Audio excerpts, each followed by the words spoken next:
Good night. Parting is such sweet sorrow that I shall say good night till it be. Rio de Janeiro! The whole audience burst into laughter. What did I just say? Panicked, I checked the script again. Huh? It did say Rio de Janeiro. Ugh, I know she's behind it. Lisa! She must have messed with my script. You're probs wondering why I didn't run down to the stands and give her a taste of my shoe? Well, it's complicated. You see, Lisa and I used to be best friends. When I was 7, my family moved to this town and Lisa was my neighbor. Back then, Lisa always seemed lonely, as she didn't have any siblings. Her mom was busy with work and her dad was away on business.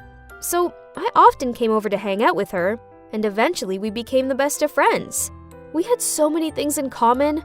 Oh, and even her dad was a cop, just like my dad. Lisa never mentioned him, but I know she missed him. But then our 10 years of friendship was recently ruined, just because of some boy. You see, Lisa liked this guy called Brent at school. So being the great friend I am, I tried to help. But Lisa found out that he'd been messaging me and thought that I was flirting with him behind her back. I tried to explain many times, but she refused to listen. So now, I became her reluctant enemy. Her sneaky tricks became commonplace. And on this occasion, she won, as she got the role of Juliet, while I was just a boring maid. On the day of the play, after finishing the final rehearsal, Lisa suddenly walked up to me and smiled. Sorry about the audition. I've been thinking about it a lot and realized how childish I was. Then Lisa handed me a bottle of my favorite juice to make up. Okay, that's strange.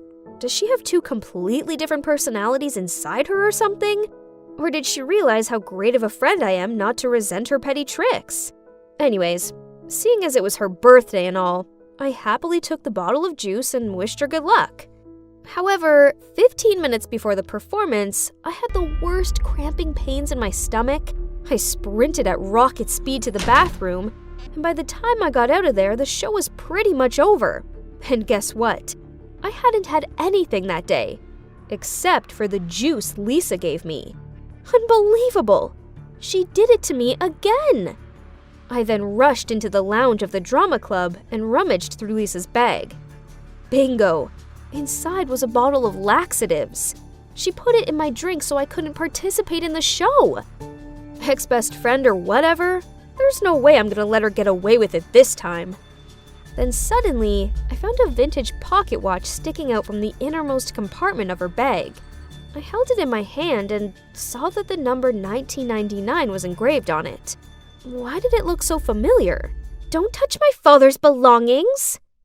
A voice sounded from behind me, and the next thing I knew, Lisa snatched the pocket watch from my hand. Why was she angry? I mean, I was the one who got done over, not her. And also, what did she mean by her father? I was still thinking about it when I arrived home, and suddenly saw someone sneaking around outside Lisa's house. Isn't that Dad? My dad looked around and then placed a beautifully wrapped gift in front of her door. It must be Lisa's birthday present, but why didn't he just hand it to her directly? When my dad came back inside, I quickly rushed over to him and asked, Hey Dad, do you remember the pocket watch that you love so much?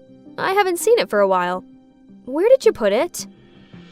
Dad seemed to be flustered by my question. Then he muttered that he'd sold the watch to a pawn shop. I just nodded, but I knew he was lying, as he treasured that watch too much to ever sell it. Why did he give it to Lisa, then lie to me? Could it be that Lisa is my dad's illegitimate daughter? And the fact that my dad insisted on moving here, was it just so he could be close to his mistress and his child? Ugh!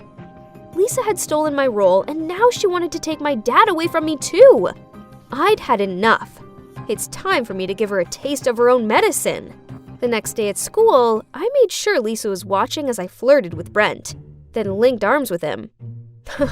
She looked like she was going to explode with anger. Then I told everybody in class that Lisa's father wasn't away on business and that she only said this as he had another family and abandoned her when she was little. The rumors must have gotten back to Lisa, as the next thing I knew, She was confronting me as I walked out of the toilet cubicle. "How dare you say that stuff about my dad? You're a horrible liar!" Then we ended up in a nasty hair-tugging fight. It was so bad, a teacher had to come in and pull us apart. Then the principal called our parents.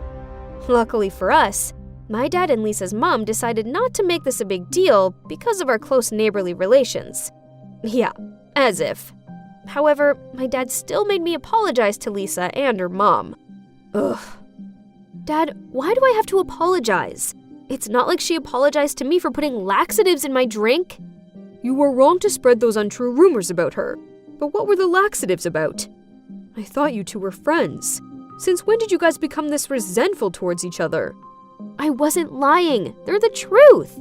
Are you defending Lisa over me just because you feel guilty that she's your secret daughter? Kirsty, what did you say?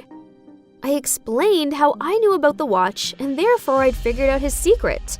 He was silent for a long time, then sighed and said, "Actually, Lisa's dad was a colleague of mine. He was a good man who worked hard at his job.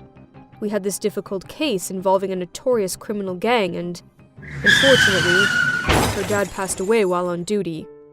In his last moments, he gave me his pocket watch as a memento and asked me to look after his 4-year-old daughter, Lisa. Her mom and I couldn't break the heart of that little girl, so we said her father was away from home on business and would return when she'd be 18 years old. As for me, I would pretend to be her father to occasionally send gifts and letters to her. When you and Lisa were 7, I decided to move here in order to easily take care of her. And as you know, I gave her that pocket watch, her father's last memento." But why did you lie to her like that? Lisa was too young at that time to accept such an ugly truth. Her mom and I didn't have much choice either. I was expecting her to get used to it and stop waiting for her dad, but it's true that we didn't expect things to be like this. On her last birthday, I continued to play the role of her father and left a present at the door with an apology for not being able to come home due to a busy schedule. But we know we can't keep this from her anymore. It's heartbreaking to see her longing for her dad so persistently. So, it turned out that all my speculations were wrong. Not only that, but I also spread false rumors and hurt my friend. Oh God, what had I done? How could I put this right? That night, I sent Lisa a long text apologizing, but she didn't reply. So the next morning, I waited at her door to go to school together, but she just walked straight past me. Looking at her distraught face, my heart filled with remorse. I just entered the school gate when someone tapped me on the shoulder. "Want to go see a play with me tonight?" Brent held out 2 theater tickets. Oh, it was for the curious incident of the dog in the nighttime. I was desperate to see that. Back when Lisa and I were still friends, we talked about going to see it. Wait, Lisa, that's right. So I lied to Brent that I was busy and told him to ask Lisa to go with him instead. Lisa looked so thrilled that Brent had asked her out. Now my conscience was clear. Lisa and Brent would realize they liked each other and finally get together properly. Then she'd forgive me, right? Anyway, I did have an essay coming up, so I went to a quiet coffee shop and studied there till late. But when I got home, I walked through the door to smashed up ornaments and the sound of my parents arguing. "So you've been lying to me and Kirsty for all these years? How could you have a secret child the same age as your daughter? Aren't you ashamed of yourself?" What's going on?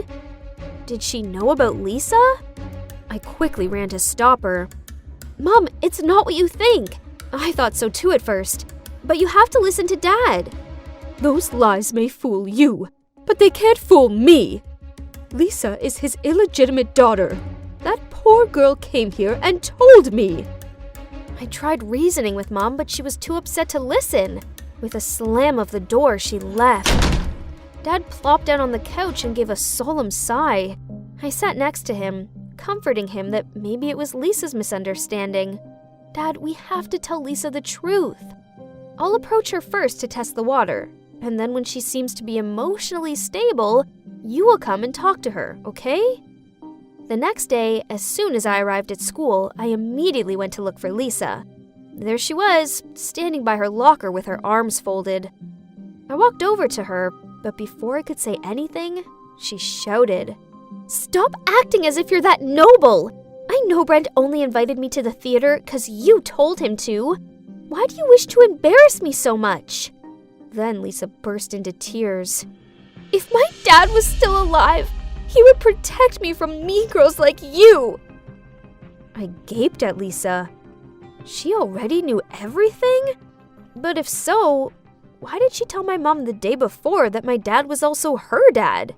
I stood there, refused to move until she told me the truth. Eventually, she blurted out that on her 18th birthday, she saw my dad leaving a gift in front of her house. Suspecting something was up, she mustered up the courage to ask her mom everything. It devastated her to learn that her long-awaited dad was just totally a made-up lie by my dad. She was full of rage towards my dad and me, so she lied to my mom so we'd know what it felt like to have a broken family. I was furious.